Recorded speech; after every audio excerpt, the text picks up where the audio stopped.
कार्तिक माह में आने वाली देवउठनी एकादशी मोक्ष प्रदान करने वाली होती है।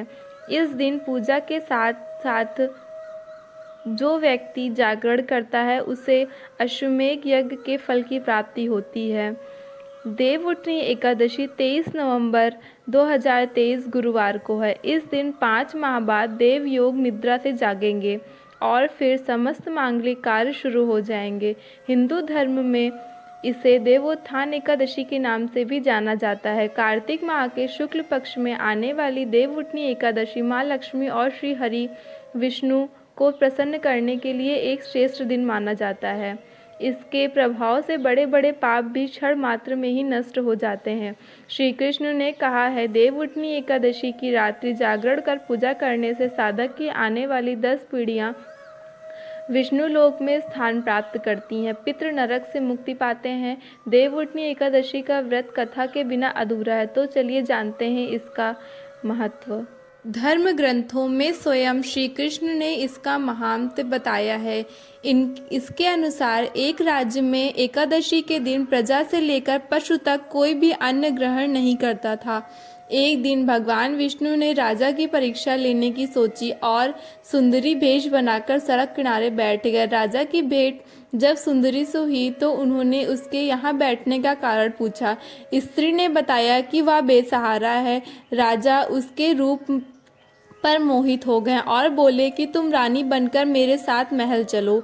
सुंदर स्त्री के राजा के सामने शर्त रखी कि ये प्रस्ताव तभी स्वीकार करेगी जब उसे पूरे राज्य का अधिकार दिया जाएगा और वह जो बनाए राजा को खाना होगा। राजा ने शर्त मान ली। अगले दिन एकादशी पर सुंदरी ने बाजारों में बाकी दिनों की तरह अन्न बेचने का आदेश दिया। मांसाहार भोजन बनाकर राजा को खाने पर मजबूर करने लगी। राजा ने कहा कि आज एकादशी के व्रत में मैं तो फिर सिर्फ फलाहार ग्रहण करता हूँ। रानी ने शर्त याद दिलाते हुए राजा को कहा कि अगर वह तामसिक भोजन नहीं खाया तो मैं बड़े राजकुमार का सिर धड़ से अलग कर दूंगी। राजा ने अपनी स्थिति बड़ी रानी को बताई। बड़ी महारानी ने राजा से धर्म का पालन करने की बात कही और अपने बेटे का सिर काट देने को मंजूर हो गई। राजा हताश थे और सुंदरी की बात न मानने पर राजकुमार का सिर देने को तैयार हो गए। सुंदरी के रूप में श्री हरि राजा के धर्म के प्रति समर्पण को देखकर अति प्रसन्न हुए और उन्होंने अपने असली रूप में आकर राजा को दर्शन दिए। विष्णु जी ने राजा को बताया कि तुम परीक्षा में पास हुए, कहो क्या वरदान चाहिए। राजा ने इस जीवन के लिए प्रभु का धन्यवाद किया और कहा कि अब मेरा उद्धार कीजिए।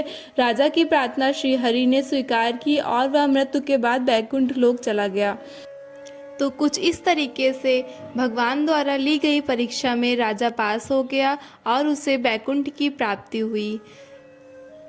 अगर आपको ये वीडियो अच्छी लगी तो प्लीज़ हमारे चैनल कानूस वर्ल्ड को लाइक, शेयर एंड सब्सक्राइब करें।